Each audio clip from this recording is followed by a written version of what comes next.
Donc, bonjour, je suis mademoiselle Caroline Naki, donc je suis étudiante à Paris depuis 6 ans, donc bientôt 7. Donc nous sommes le vendredi 21 octobre, il est 13 heures. Donc je vais me présenter et vous présenter mon travail artistique que j'ai mené à la Sorbonne pendant 7 ans. Voilà, alors commence par nous parler de tes études. Donc depuis mes 18 ans, j'ai choisi d'intégrer la Sorbonne directement en option, en spécialité art plastique, donc c'est vers le Saint-Charles, parce que j'ai toujours voulu être professeur en université d'art plastique. Donc je ne voulais pas faire d'école d'art, puisque la formation à l'époque je m'étais renseignée et on m'avait dit que il fallait faire obligatoirement un cursus universitaire, donc le LMD, pour devenir professeur en université. Donc voilà, et ta pratique artistique avait commencé avant tes études, je suppose, dès petite. Dès petite, j'aimais beaucoup le dessin, donc j'ai pris des cours avec Michel Robilas, j'ai pris des cours avec Chadru, avec Nabajot, qui m'ont formé un peu dans mes loisirs. Je prenais régulièrement des cours d'art plastique avec mes parents. Et en quoi tes études d'artistique ont fait évoluer ta pratique? Puisqu'il y avait beaucoup de notions que je ne connaissais pas, notamment le dessin contemporain. Donc ça, ce sont des cours qui sont obligatoires. J'avais très peu de notions en philosophie de l'art, qui est devenue une de mes spécialités, puisque j'ai fait un double cursus depuis ma licence. Je suis allée à la fois diplômée en esthétique et en art plastique, pour bien faire la part des choses au niveau théorique, tant pratique que théorique, pour avoir une bonne analyse assez néologique, mais en tout cas très poussée dans les notions. La philosophie de l'art, pourquoi ça t'intéresse tant? Parce que j'ai toujours été assez méthodique dans ma pensée. Donc les grandes notions, ne serait-ce que savoir que si on travaille sur l'art, qui est donc moi en l'occurrence sur les Indiens de la Guadeloupe, qui a pensé cette notion, d'où vient-elle, quelle est sa relation avec l'art? Donc étymologiquement parlant, ils sont liés, puisque archaïque, art, c'est toujours l'idée de relation, de jointure. Donc on ne peut que travailler en regard de la philosophie, puisque ce sont les grands penseurs qui nous inspirent pour pouvoir puiser. Je pense notamment à Giorgio Agamben, qui dit une phrase assez célèbre, que on ne peut voir la lumière que dans l'obscurité. Donc on ne peut voir ce que l'on est qu'en cherchant dans son histoire qui est propre, et qui est une histoire qui est tellement vaste, qui nous dépasse tellement, qui nous aspire, qui nous enfonce même. Et c'est petit à petit qu'on défriche. Donc on fait une espèce de flashback où on retourne à nos origines, moi en l'occurrence à mon arrière-grand-père qui était sur un bateau de l'immigration indienne. Donc voilà, alors en fait ton travail pour l'instant c'est essentiellement un travail de mémoire. C'est un travail de mémoire, mais surtout un travail d'héritage. D'accord, alors quelle différence tu fais entre mémoire et héritage? La mémoire, ce sera la première vision en fait le premier gros champ d'investigation que j'aurai puisé dans toutes les mémoires diverses et variées des Indiens de la Guadeloupe, dans lesquelles je vais prélever.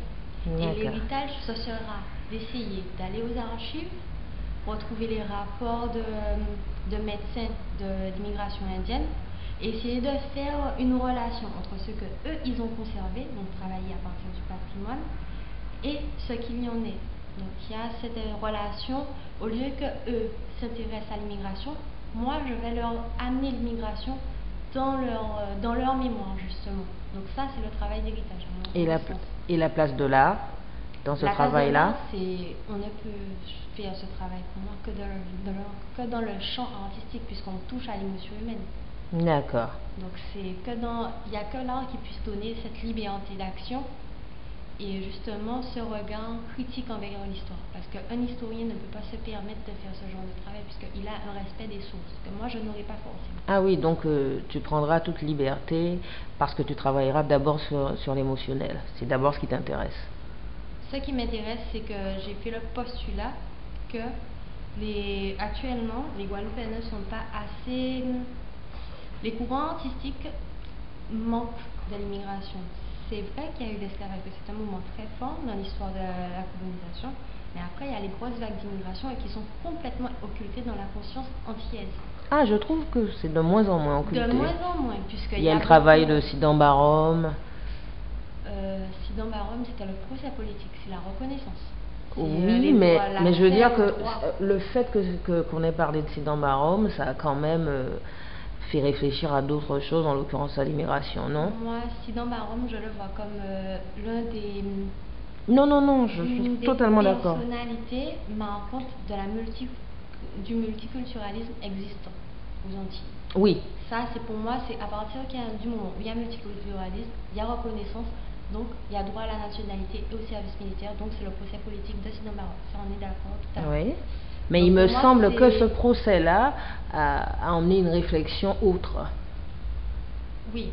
Une réflexion par rapport à... Mais moi, je suis pas... Mon travail, j'essaie de prendre un maximum de distance avec la politique. Oui, voilà. Mais tout en cherchant à mener à bien une reconnaissance. Donc ça peut être paradoxal. Oui. Mais en même temps, c'est une reconnaissance pour tous. Donc ce serait aussi englobant que Sidan Barom à partir de la méconnaissance. D'accord. Pour qu'il y ait reconnaissance, donc il y a obligatoirement méconnaissance. Moi, mon champ, c'est l'arbre. Donc pourquoi il n'y a pas d'arbre typiquement reflétant en fait cette présence? Ça, c'est l'un de mes questionnements majeurs. Je me demande pourquoi. Et alors, dans ton travail, cette présence-là est visible? Oui, elle est manifeste par les couleurs, dans un premier temps, et par ces espèces... Tu peux en dire davantage? Voilà. Donc, les couleurs, c'est les couleurs principales du madras. Donc, ce sera des rouges aussi violents, puisqu'il faut savoir que les Indiens étaient marqués au fer, quand à leur arrivée, leur nom était marqué sur leurs bras. Donc ça, c'est un rouge qui m'a marqué, puisque mon grand-père, mon arrière-grand-père l'avait. Donc ça m'a été raconté par ma mère. Tu as vu les photos? Oui, j'en ai vu quelques-unes, mais je suis pas encore allée aux archives de l'Outre-mer, parce que on m'a conseillé de défricher avant d'y aller. Donc de travailler d'abord sur la thèse de M. Schnackenburg et ensuite d'y aller. D'accord. C'est lui qui a fait le gros travail d'archivage. D'accord, alors c'est intéressant justement, être marqué au fer alors qu'on n'est pas esclave, c'est vraiment intéressant. Il y a ce paradoxe aussi. Oui. Il y a aussi le paradoxe des prisons d'esclaves. Les Indiens étaient, pour ne pas être rapatriés, les colons les menaçaient ou les inséraient dans des prisons d'esclaves pour ne pas qu'ils repartent, alors qu'ils avaient le droit de repartir. C'était assigné sur le contrat. Ah oui, donc en fait il y a eu à un moment un manque de liberté flagrant par rapport à la mobilité. Tout simplement. Donc voilà. Les premiers échanges de capitaux, même ça se passe avec les premières vagues d'immigration. Ça a été prouvé scientifiquement dans, je ne sais plus c'est qui l'évoque, je crois que c'est M. Weber. Je ne suis pas sûre. Mais en tout cas, c'est un moment fort de l'histoire. De l'histoire même du capitalisme, en fait, quelque part, puisque ce sont des capitaux. Donc avec ces recherches-là, quelle est ta visée principale? Qu'est-ce que tu veux toucher vraiment chez tes lecteurs? Je veux avant tout qu'ils ressentent en fait cette présence dans les habitations. D'accord. Cette présence totalement effacée, en fait, ce serait une présence absente quelque part. Voilà. Parce que moi, c'est comme ça que je la ressens et j'en ai déjà discuté beaucoup autour de moi. Et effectivement, c'est pas assez. Il y a une continuité parce que ce sont des gens qui ont habité dans les mêmes lieux, mais ils ont complètement été occultés. Pourquoi? Mais comment tu expliques justement cette absence de l'habitation? Moi, je l'explique parce que ce sont des gens qui ont évolué économiquement parlant et par leur statut social. Donc, ils ont préféré volontairement oublier ce temps et l'occulter parce que pour eux, ils étaient obligés quelque part.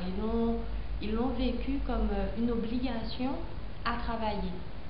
D'accord. Donc en fait, ce sont des gens qui avaient déjà une forme de mentalité assimilationniste. Enfin, ils voulaient être assimilés. Ils ne voulaient pas être assimilés, ils voulaient être intégrés. Ils voulaient être intégrés. D'accord. Alors, je pense à quelque chose. J'ai déjà assisté à des cérémonies indiennes, des cérémonies religieuses, et j'ai été très marquée par les chants chantés par les Indiens qui ne comprennent pas ce qu'ils chantent et qui sont capables de chanter des chansons qui datent d'il y a des siècles. Ils comprennent sans traduire mot à mot. Ah, ils comprennent parce que j'ai juste demandé à quelqu'un qui m'a dit on connaît, j'avais l'impression qu'ils connaissaient phonétiquement. Donc en fait, ils ont. C'est un patrimoine atavique, il n'y a rien d'écrit, c'est un patrimoine immatériel. Donc voilà, alors c'est intéressant, justement, tout ce qui est de l'oralité reste, alors que finalement c'est plus difficile que justement quelque chose de palpable. Et ça correspondrait à ce que tu dis là. Et donc, est-ce que tu penses qu'il y a eu une grande perte? Tu vois ça comme une forme de... une perte